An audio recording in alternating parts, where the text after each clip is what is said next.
So, babe want lasagna, so I cooked some lasagna. Fuck this shit.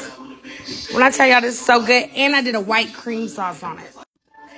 Okay, so when I tell y'all this motherfucking lasagna with this cream sauce,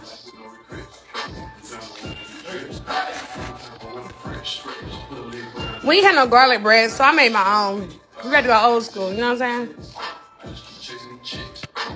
Put the garlic meat, baby, with some fresh garlic, a little butter.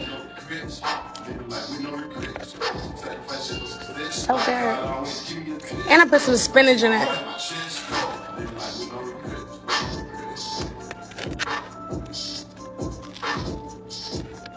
Y'all don't be talking about my homemade toast, because this bitch busting. Off the meat rack.